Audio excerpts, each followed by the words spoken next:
नमस्कार मित्रों, मैं दीपक कौशिक आप लोगों का मेरे YouTube channel RPSC online classes में स्वागत करता हूं। आज मैं आप लोगों के लिए माध्यमिक शिक्षा बोर्ड के द्वारा संचालित कक्षा 7 का चैप्टर 6 लेके आया हूं, जो कि हमारे मानव जीवन और उसकी आजीविका से संबंध रखता है। ये जो चैप्टर है रीट लेवल सेकंड के एग्जाम के अंदर काफ़ी इंपॉर्टेंट भूमिका निभाता है। जैसा कि आप लोगों को पता होगा और आप लोगों ने अखबारों में पढ़ा होगा कि रीट की विज्ञप्ति बहुत जल्दी आने वाली है, इसलिए रीट के विद्यार्थी जितने भी रीट की तैयारी कर रहे हैं जल्दी जल्दी अलर्ट हो जाएं और जो माध्यमिक शिक्षा बोर्ड की पुस्तकें हैं उनको बहुत ज़्यादा तल्लीनता से तथा बहुत ज़्यादा सिंसियरली उसका अध्ययन करें, ताकि जिससे आप लोगों के सफलता के चांस जल्दी से जल्दी बढ़ सकें। मेरे पास काफ़ी स्टूडेंटों के फ़ोन आते हैं तथा मैसेज भी आते हैं और वो कहते हैं कि सर एग्ज़ाम देने जाते हैं, एग्ज़ाम में कभी हमारा जो कॉन्फिडेंस है वो मजबूत नहीं रह पाता, कॉन्फिडेंस डाउन हो जाता है। तो इसका प्यारे बच्चों एक ही मुख्य कारण होता है कि हम जो पढ़ते हैं वो जो जो पढ़ने की चीज़ होती है उसको तो हम पढ़ते नहीं हैं, और जो नहीं पढ़ने की चीज़ें हैं उनकी तरफ हम ज़्यादा ध्यान देते हैं। तो जो पढ़ने का ऑथेंटिक है, जिसको खुद माध्यमिक शिक्षा बोर्ड, खुद राजस्थान सरकार उसको ऑथेंटिक मानती है, तो उनकी तरफ हमारे को ज़्यादा से ज़्यादा ध्यान देना चाहिए और तल्लीनता से पढ़ना चाहिए। जिनमें माध्यमिक शिक्षा बोर्ड की जो पुस्तकें हैं वह अपने आप में राजस्थान के कंपटीशन एग्जाम में बहुत महत्वपूर्ण भूमिका निभाती है मित्रों।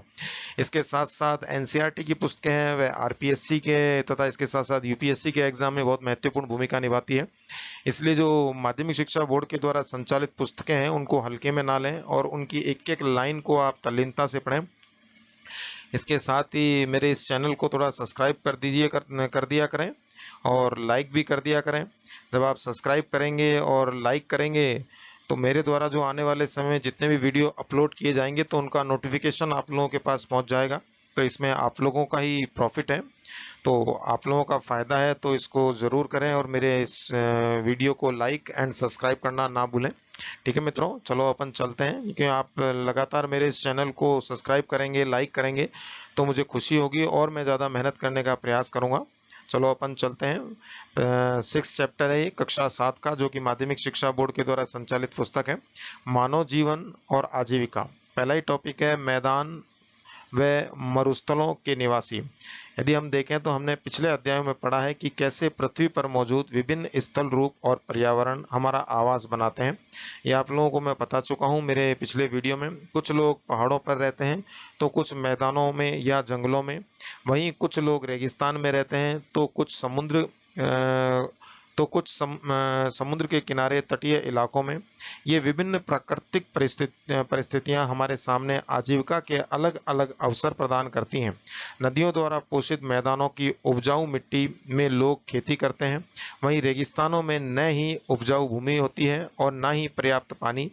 ऐसी सूरत में मैदानों की तुलना में यहाँ खेती बहुत कम होती है और यहाँ लोग पशुपालन करते हैं। समुद्र के समीप रहने वाले लोग मछली पकड़ते हैं। अर्थात इसका सीधा सीधा तात्पर्य है कि जहाँ पे व्यक्ति रहता है उसी प्रकार से अपने आप को ढालता है, उसी पर्यावरण के अनुसार अपने आप को परिवर्तित कर लेता है। जैसे कि मैंने आप लोगों को बताया कि जो पर्यावरण होता है वह मनुष्य या सजीव तथा निर्जीव जगत पर प्रभाव डालता है, उसी प्रकार से निर्जीव और सजीव जगत जो होता है वह पर्यावरण पर प्रभाव डालता है। तो एक दूसरे पर ये दोनों डिपेंड रहते हैं। इस प्रकार अलग अलग प्राकृतिक परिवेश के में लोग भिन्न भिन्न आजीविका के साधन जुटाते हैं। ये आजीविका के स्रोत न केवल अपने परिवेश से प्रभावित होते हैं अपितु अपने पर्यावरण को भी प्रभावित करते हैं।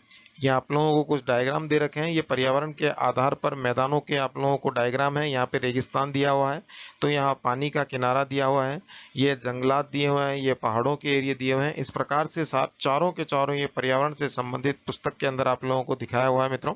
चलो अपन नेक्स्ट पेज पे चलते हैं। इस तरह मानव तथा प्रकृति के मध्य की अंतःक्रिया अनूठे मानवीय भूदृश्य को जन्म देती है।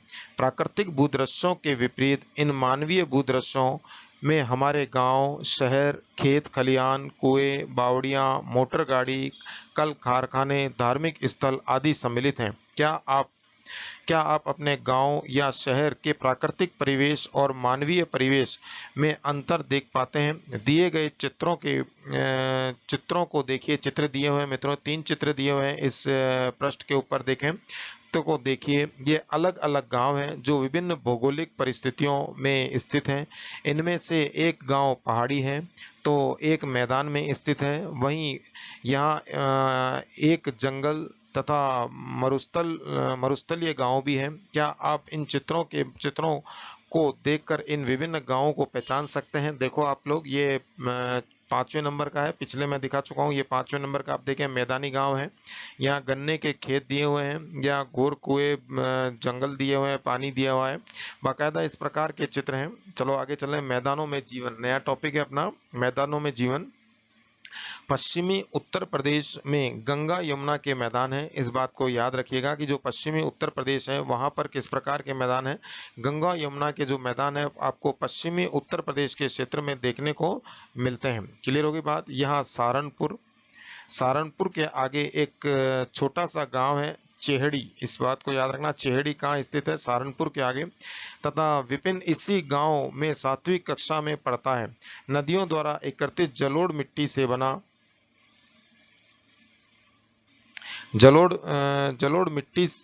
से बना है यह गांव। मिट्टी इतनी उपजाऊ है कि 90% घर कृषि पर निर्भर करते हैं। यह घर पक्की ईंटों से बने हैं और अधिकांशतः एक मंजिला ही हैं। यहाँ गर्मी बहुत पड़ती है तथा उमस भरा माहौल रहता है। किसी सामान्य मैदानी इलाके की तरह यहाँ बारिश पर्याप्त होती है और भूजल भी 28 से 30 फीट तक मिल जाता है। अतः धीरे धीरे जल स्तर गिरने लगा है। मैदानों की भौगोलिक परिस्थितियां कृषि को बढ़ावा देती हैं। साल भर खेती होती है और 3 फसलें आराम से हो जाती हैं। मैदानों में रहने वाले अधिकांश लोगों की जीविका इसी उपजाऊ जमीन पर आश्रित है। गर्मी में मुख्य रूप से चावल, मक्का, बाजरा, उड़द आदि बोया जाता है। यहीं सर्दियों में गेहूं, सरसों और बरसीम की अच्छी पैदावार होती है। वैसे तो यहाँ मिट्टी इतनी उपजाऊ है कि कोई भी फसल उग जाए। अतः इसका सीधा सीधा तात्पर्य मित्रों कि जो ये मैं आप लोगों को लाइन पढ़ रहा हूँ तो माध्यमिक शिक्षा बोर्ड की पुस्तकों की एक एक लाइन आप लोगों के लिए इंपॉर्टेंट है। क्या पता कौन से उसमें से प्रश्न उतर जाए। चलो नेक्स्ट पेज पे चलते हैं अपन। बरसीम का उपयोग जानवरों की खुराक के रूप में होता है। इस बात को याद रखिएगा। बरसीम किस उपयोग में आती है? बरसीम कहाँ पैदावार होती है? चावल और गेहूं सहारनपुर मंडी में बेचा जाता है। इनके अलावा यहाँ की प्रमुख व्यावसायिक फसल गन्ना है। तकरीबन हर वह किसान जिसके पास 4 से 5 एकड़ जमीन है अपने खेत में कुछ हिस्से पर गन्ने की खेती करता है। यह गन्ना पास की चीनी कारखाने में बेच दिया जाता है। इस गन्ने का उपयोग चीनी और गुड़ बनाने में होता है। साथ ही साथ अब लोग पॉपुलर पेड़ भी उगाने लगे हैं। पॉपुलर का उपयोग प्लाईवुड बनाने में होता है। ये बाकायदा एग्जाम में ये प्रश्न पूछा जा चुका है मित्रों कि प्लाईवुड बनाने के लिए प्रयोग में ली जाने वाली लकड़ी किस पेड़ की है? तो ये पॉपुलर का एक पेड़ होता है जिससे प्लाईवुड का निर्माण होता है। इस बात को आप लोग याद रखिएगा। जैसा कि मैंने आपको कहा है कि माध्यमिक शिक्षा बोर्ड की पुस्तकों में से किस में से कौन सी लाइन आ जाए कुछ भी नहीं कहा जा सकता, इसलिए आप लोग एक एक लाइन को ध्यान से पढ़ें तथा इसके साथ साथ मेरे इस चैनल को थोड़ा सब्सक्राइब भी कर दिया करें। लोग खेतों के चारों तरफ पॉपुलर उगाते हैं। इससे खेतों का सीमांकन तो होता ही है, साथ ही साथ आजीविका के उत्तम स्रोत के रूप में भी उभर रहा है। यह पेड़ यमुनानगर मंडी में बेचे जाते हैं और इन फसलों के अलावा कुछ लोगों के पास आम, लीची व अमरूद के बाग भी हैं। कृषि के साथ लोग मवेशी भी पालते हैं। बड़े किसान इन मवेशियों से प्राप्त दूध, घी केवल घर के उपयोग के लिए ही रखते हैं। वहीं कुछ किसान जिनके पास जमीन के बहुत ही कम छोटे टुकड़े हैं उन पर खेती संभव नहीं है। पशुपालन से प्राप्त दूध को डेयरी में बेचकर अपना गुजारा चलाते हैं। इसके अतिरिक्त ये लोग दूसरों के खेतों में मजदूरी भी करते हैं। साथ ही साथ पशुओं का गोबर बड़े किसानों को बरसीम या पैसों के बदले बेच दिया जाता है। इस गोबर का उपयोग बाद में खाद के रूप में किया जाता है। विपिन एक गुर्जर परिवार से है, ये बाकायदा लिखे हुए हैं, इनको पढ़ना पड़ेगा। चेहड़ी में ज्यादातर घर गुर्जर समुदाय के ही हैं। अनुसूचित जाति के परिवार भी यहाँ रहते हैं जो पारस्परिक रूप से तो जुलाए थे, लेकिन अब मजदूरी या दूध बेचने का काम करते हैं। इनमें से कुछ परिवार के युवा रोजगार के बेहतर अवसरों की तलाश में रोज शहरों में आते जाते रहते हैं। इन्हें दैनिक आवागमन इसे दैनिक आवागमन कहते हैं। साथ ही साथ गांव में कुछ मुस्लिम परिवार भी हैं जिनके पास खुद की जमीन न के बराबर है। ये लोग भी मजदूरी करके अपना पेट पालन करते हैं। जैसे जैसे जनसंख्या बढ़ रही है, पीढ़ी दर पीढ़ी खेत छोटे होते जा रहे हैं। क्या आप बता सकते हैं कि ऐसा क्यों हो रहा है?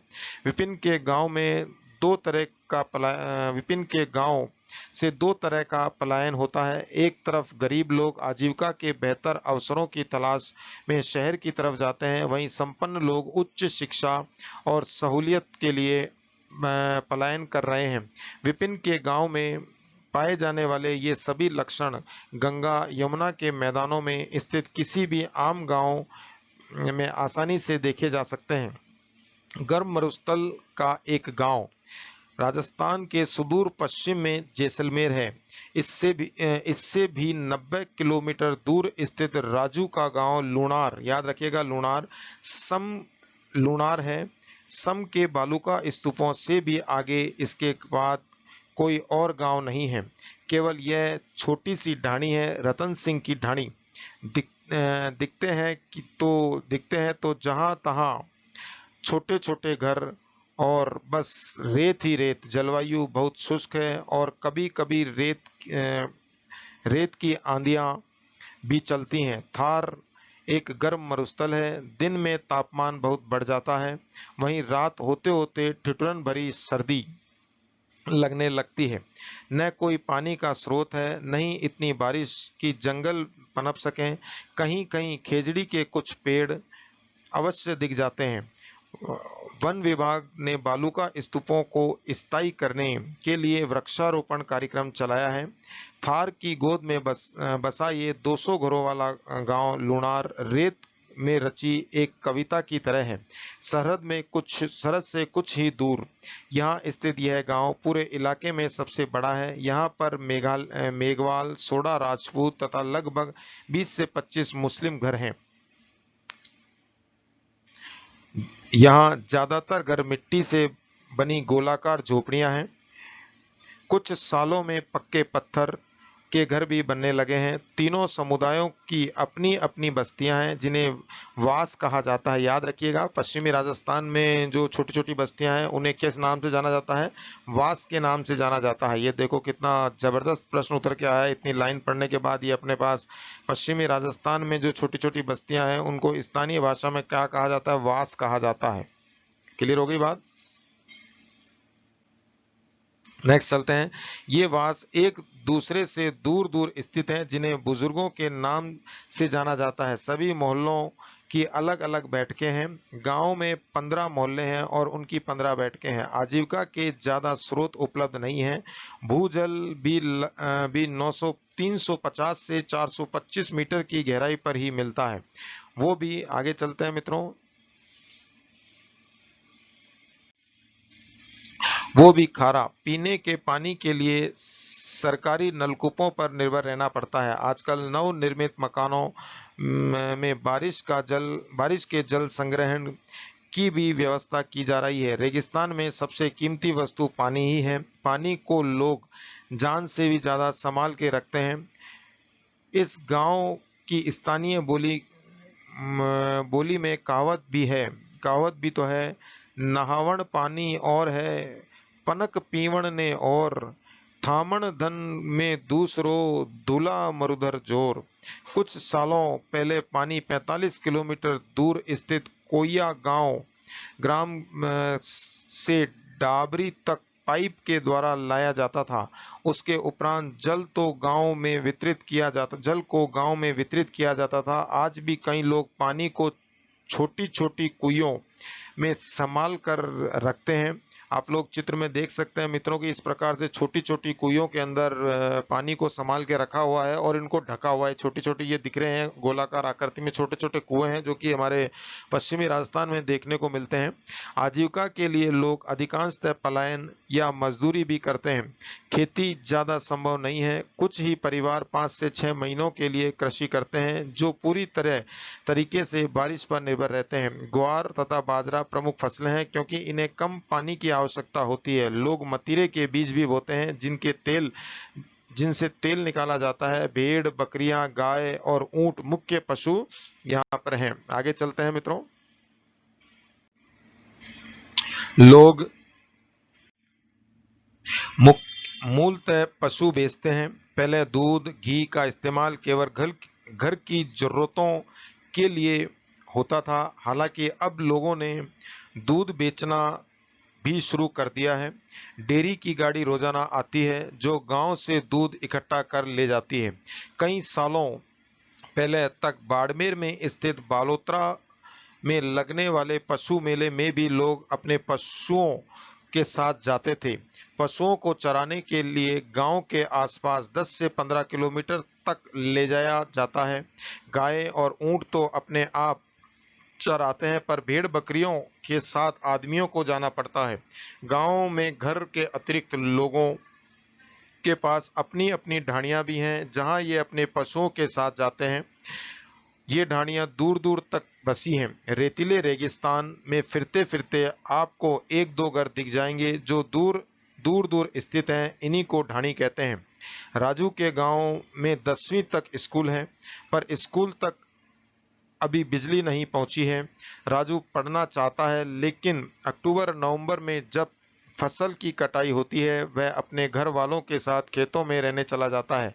इन महीनों में स्कूल की उपस्थिति भी कम हो जाती है। लोग अब भी बहुत सादा जीवन जीते हैं जो शहर की आधुनिकता से कोसों दूर है। यहाँ पे आप लोगों को बॉक्स के अंदर कुछ दिख रहा है मित्रों, अपन इसको पढ़ते हैं। आपने कभी बर्फ को छुआ है? यह 0 डिग्री सेंटीग्रेड पर पानी का जमा हुआ रूप है।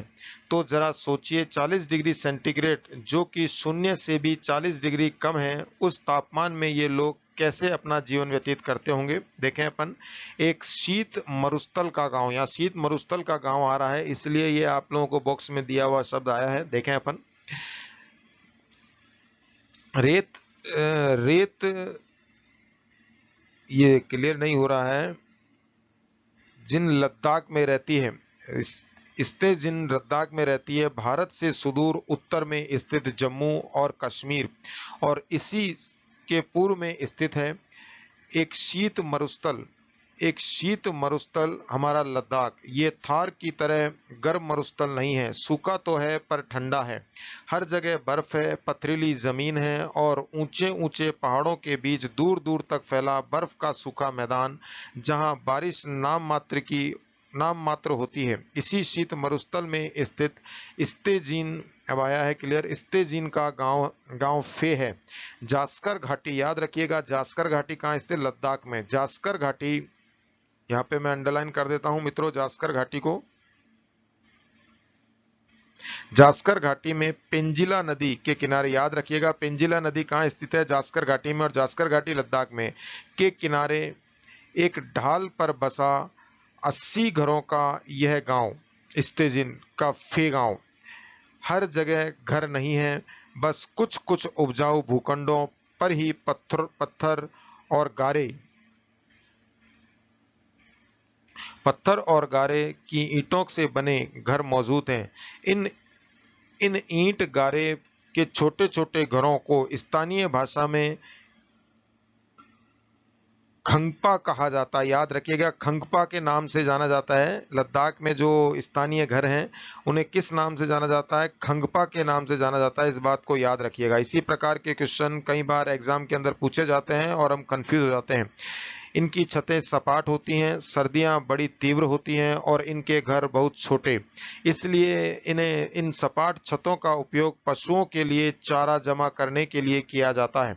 इस स्थान पर भौगोलिक परिस्थितियां इतनी कठोर हैं कि यहाँ के लोग मिलजुल कर छोटे छोटे संकुलों में रहते हैं। स्तेजिन के गांव में साल भर लोग गर्म कपड़े पहनते हैं, जिसे गोचा कहते हैं। याद रखिएगा, लद्दाख के अंदर जो गर्म कपड़ा पहना जाता है साल भर, उसे किस नाम जाना जाता है? गोचा।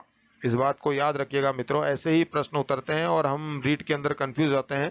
यहाँ केवल जलवायु ही शुष्क नहीं है, पानी की भी कमी है। पास ही में पेंजिला नदी बहती है। याद रखना, पेंजिला नदी कहाँ बहती है? जास्कर घाटी। जास्कर घाटी कहाँ है? लद्दाख। पेंजिला नदी बहती है, यह गांव पेंजिला नदी बहती है, पर गांव ढाल पर होने के कारण नदी का पानी उपयोग में नहीं लाया जा सकता। यहाँ क्या आप कभी किसी नदी पर चले हैं? सर्दियों में यह पिंजिला नदी जम जाती है और लोग उस पर चलते भी हैं। नदी के जम जाने से गांव एक दूसरे गांव तक जाने का छोटा रास्ता बन जाता है। आप लोगों को आगे चित्र में जमी हुई नदी को दिखाऊंगा। चलो नेक्स्ट पेज पे अपन चलते हैं। ये आप लोगों को बाकायदा हमारे हिंदुस्तान के जम्मू कश्मीर का चित्र है, जिसमें लद्दाख की स्थिति बताई गई है। ये ऊपर का जो एरिया है, ये पूरा लद्दाख का एरिया आ रहा है। यहाँ पर शशांक नदी बह रही है, सिंधु नदी बह रही है, शयोक नदी है, सियाचिन हिमनद भी हमारे इसी के अंदर आता है। यहाँ पे गिलपित है, जोजिला दर्रा यहाँ पर स्थित है, लेह है और सिंधु नदी। ये पूरी पूरी लद्दाख श्रेणी है। इधर अपने चीन ने पूरा घेर रखा है और इस साइड पाकिस्तान है और ये तिब्बत है। ये पूरा का पूरा चित्र में दिया हुआ है और जमी हुई नदी है जहाँ पर ये लोग चल रहे हैं। पेंजिला नदी, जैसा कि मैंने आपको बताया, ये लोग यहाँ पर इस नदी में चल के अपना आनंद ले रहे हैं। जीने के लिए खाना भी जरूरी है। यहाँ विषम परिस्थितियां जीविका के ज्यादा अवसर नहीं देती। खेती होती है पर छोटे छोटे खेतों से। ज्यादातर लोग मटर, गोभी, आलू, गेहूं या बाजरा उगाते हैं, जो अधिकांशतः घर के इस्तेमाल के लिए ही होता है, कहीं बेचा नहीं जाता। ऐसी कृषि जिसमें केवल इतनी ही उपज होती है जिसे घर की मूल नेक्स्ट पेज पे चलते हैं, घर की मूल जरूरतें पूरी हो सके अथवा आत्मनिर्वहन किया जा सके, निर्वाह कृषि कहलाती है। याद रखिएगा, निर्वाह कृषि क्या होती है? इस प्रकार की कृषि जिसमें सिर्फ और सिर्फ घर की मूल आवश्यकताओं की ही पूर्ति हो सकती है तथा उसको बेचा नहीं जा सकता। घर की आवश्यकताएं, भौतिक घर की आवश्यकताओं की पूर्ति जिस खेती से होती है और उसको हम बेच के पैसे की आमदनी प्राप्त नहीं कर सकते हैं, उसे किस खेती में जानते हैं? निर्वाह कृषि के रूप में उसको जाना जाता है। याद रखना, ये अंडरलाइन कर देता हूं मैं।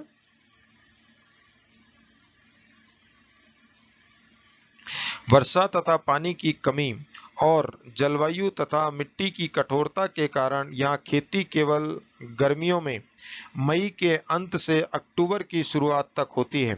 गर्मियों में पानी की जरूरत हिमानी से पिघल कर आती बर्फ को नालियों के द्वारा खेतों तक पहुंचा कर की जाती है। सर्दियों में 1 किलोमीटर दूर चश्मे से पानी लाया जाता है। कभी कभी बर्फ को पिघलाकर भी उपयोग में लाते हैं। आजकल यहाँ लोगों के पास प्रमुख जानवर याक, डीमो, जोमो, घोड़े, गधे, भेड़, बकरियां। एक बार याद रखना कि घोड़े, गधे, भेड़, बकरियां ये तो अपने पास सामान्य है, हर जगह मिल जाते हैं। लेकिन जो ये याक है, आप लोगों को डीमो है, जो है और जोमो है, ये लद्दाख में ही पाए जाने वाले जानवर है। याक तो आप लोगों को पता ही है, ये आप लोगों को याक का चित्र दिया हुआ है यहाँ पे। याक के बारे में तो काफी सुना है, खट देना एग्जाम में आता है भाई, याक कहाँ पाया जाता है? लद्दाख में पाया जाता है, तो इसको तो अपन दे देते हैं। लेकिन कई बार डीमो आ जाए या जो आ जाए या जोमो आ जाए, तुरंत हम कंफ्यूज हो जाते हैं, तो इसको भी आप लोग याद रखिएगा। क्लियर है? जो और जोमो गाय तथा याक के मिश्रित रूप हैं। याद रखिएगा, जो और जोमो है वह गाय और याक के मिश्रित रूप हैं। डीमो याक का मादा रूप होता है। डीमो किसे कहते हैं? याक का मादा रूप जो होता है उसे डीमो कहते हैं। कई बार इसका कंफ्यूजन डालने के लिए एग्जामिनर पूछ लेता है कि डीमो कहाँ पाया जाता है, बल्कि वही है मादा रूप। जैसे अपन आम भाषा में जिसे सांड कहते हैं और फिर उसका सांड का या गाय का मादा रूप, बैल का मादा रूप गाय होता है, उसी प्रकार से याक का मादा रूप डीमो कहलाता है। क्लियर होगी बात? याक याक तथा ये क्लियर होगा। वहीं डीमो, जोमो तथा भेड़ बकरियों से दूध, पनीर और मक्खन निकाला जाता है। गर्मियों में कुछ परिवार गांव की भेड़ बकरियों को लेकर ऊंचे चारागाहों में चले जाते हैं। वहीं सर्दियों में जब ऊंचाई पर ठंड बढ़ जाती है तो पुनः गांव की तरफ लौट आते हैं। जानवरों के साथ मौसमी परिवर्तन के अनुसार होने वाले इस तरह के पलायन को मौसमी प्रवास कहा जाता है। याद रखिएगा, मौसमी प्रवास क्या कहा जाता है? मौसम के साथ होने वाले परिवर्तन के आधार पर जो पलायन होता है उसे मौसमी प्रवास कहते हैं। क्लियर है बात? सर्दियों में जब कुछ खेती नहीं होती है तब भेड़ बकरियों की ऊन से महिलाएं वस्त्र बनाती हैं। कुछ लोग जिनके पास बड़े खेत हैं वे अपनी जरूरत से ज्यादा ही उपज कारगिल से आए व्यापारियों को जानवरों के बदले बेच देते हैं। लोग बहुत सादा जीवन व्यतीत करते हैं, इसलिए इनकी जरूरतें भी बहुत कम होती हैं। ये लोग प्रकृति के साथ एक घनिष्ठ संबंध बनाकर जीते हैं तथा उपलब्ध किसी भी वस्तु का व्यर्थ उपयोग नहीं करते। यहाँ मुद्रा का बहुत कम उपयोग होता है और लोग अधिकतर एक दूसरे से चीजों का लेन देन किया करते हैं। क्लियर होगी बात मित्रों? यहाँ पर कुछ बॉक्स में लिखा है, इसको पढ़ लेते हैं। क्या आप जानते हैं कि हिमालय के पहाड़ों में रहने वाली कई जनजातियां हैं जो अपने पशुओं के संग मौसमी प्रवास करती हैं? इनमें प्रमुख हैं गढ़वाल तथा कुमाऊं में भोटिया जनजाति जो भेड़ बकरियां तथा मवेशी चराती हैं। कश्मीर में बकरवाल जो केवल बकरियां चराते हैं। जम्मू हिमाचल तथा उत्तराखंड में मूलतः भैंसों को चराने वाले गुजर। दक्षिण पूर्वी लद्दाख में चांगपा, उत्तरी सिक्किम में भुटिया, अरुणाचल प्रदेश के पश्चिम में कामेंग तथा तवांग जिलों में मोम्पा तथा हिमाचल में के किन्नौरी जनजातियां इत्यादि। इसको याद रखिएगा इन जनजातियों के बारे में। ये गर्मियों में ऊंचे घास के मैदानों की तरफ पलायन करते हैं तथा सर्दियों में घाटियों की तरफ अपने मूल आवास पर लौट आते हैं। भारत में पाई जाने वाली इन जनजातियों की सूची बनाएं और इसको देखें। आप इनको बनाने का प्रयास कीजिएगा मित्रों। चलो आगे चलते हैं। धार्मिक दृष्टिकोण से सभी लोग बौद्ध धर्म में विश्वास करते हैं तथा बाकी दुनिया से अलग थलग नेक्स्ट पेज पे सुदूरवर्ती इलाके में रहने के कारण सभी लोग अनुसूचित जनजाति की श्रेणी में आते हैं। इनके धार्मिक स्थलों को गोम्पा कहते हैं। याद रखिएगा, ये इस प्रकार के प्रश्न आते हैं और हम लोग काफी कंफ्यूज हो जाते हैं कि ये प्रश्न कहाँ से आया, बल्कि ये माध्यमिक शिक्षा बोर्ड की एक कक्षा 7 में चलने वाले साथ में चलने वाली पुस्तक के चैप्टर 6 से आया है। क्लियर हो गई? गोम्पा कहते हैं। स्तेजिन के घर में हमारी तरह मीठी चाय नहीं बनती है। वो लोग नमकीन चाय पीते हैं जिसमें मक्खन भी डाला जाता है। इसे स्थानीय भाषा में चाक नटे कहते हैं। याद रखिएगा, वहाँ की चाय को चाक नटे कहा जाता है। स्थानीय भाषा में जो मक्खन डाला जाता है उसे चाक नटे कहा जाता है। ये इस प्रकार के ही प्रश्न पूछे जाते हैं काफी बार। चाक नटे कहते हैं। साथ ही साथ वे शरीर को गर्म रखने के लिए देशी पेय का उपयोग करते हैं जिसे छंग कहा जाता है, जिसे आम भाषा में अपन देशी शराब बोल सकते हैं। देशी पेय होता है, सोमरस होता है, उसी प्रकार से देशी पेय कहते हैं। क्लियर होगी बात? आगे अपन देखें, यहाँ पे कुछ आप लोग शब्दावली दी हुई है, इसको सोचे समझे और चर्चा करें। आगे इसमें देखते हैं। जलोढ़ मिट्टी, नदियों द्वारा बिछाई गई मिट्टी को जलोढ़ कहते हैं। एकड़, भूमि को मापने की इकाई। बालू का स्तूप, गर्म मरुस्थलों में स्थित रेत के टीले। हिमानी, पर्वतों पर स्थित बर्फ की अतः राशि। ये इस प्रकार की शब्दावलियां हैं मित्रों जो कि आप लोगों के एग्जाम में पूछी जाती हैं। यह आप लोगों के लिए होमवर्क है, इसको जरूर करिएगा। लद्दाख भारत के किस राज्य में स्थित है? गोवा, जम्मू कश्मीर, राजस्थान या आगरा? ये बता चुका हूं मैं। शीत मरुस्थल में पाए जाने वाला पशु कौन सा है? ऊंट है, गाय है, जेब्रा है या याक है? यही बता चुका हूं। आप लोग इसको सरल करने का प्रयास करें। नेक्स्ट प्रश्न पे अपन चलते हैं। नीचे दिए गए प्रवास के प्रमुख जनजातियों के नाम दिए हैं, इन्हें सुमेलित कीजिए। भोटिया, गुर्जर, मोम्पा, भुट्टिया, किन्नौरी, चांगपा और बकरवाल। और सामने दिया हुआ अरुणाचल प्रदेश, सिक्किम, गढ़वाल, कुमायूं, लद्दाख, कश्मीर, जम्मू उत्तराखंड, हिमाचल प्रदेश और हिमाचल प्रदेश, ये सारे के सारे मिलान करने वाले हैं कॉम्प्लेक्स टाइप, जो कि आप लोगों के एग्जाम के अंदर 100% उतर के आते हैं। इसके साथ ये मेरा जो चैप्टर 6 है मित्रों, ये समाप्त होता है। आप लोग इसको ध्यान से पढ़ें तथा ध्यान से सुने, जो कि आप लोगों के भविष्य में लाभदायक हो। इसके साथ मैं विदा लेता हूं मित्रों, और आगे बहुत जल्दी नया एक वीडियो लेके आता हूं। इसके साथ ही मेरे इस चैनल को आप लोग सब्सक्राइब कीजिए, लाइक कीजिए। आप लोग सब्सक्राइब करेंगे तो आपका ही फायदा है, क्योंकि जो मेरा नोटिफिकेशन है वह आप लोगों के पास पहुंच जाएगा और आप लोगों को ही इससे ज़्यादा से ज़्यादा फायदा होगा। ठीक है दोस्तों, नमस्कार।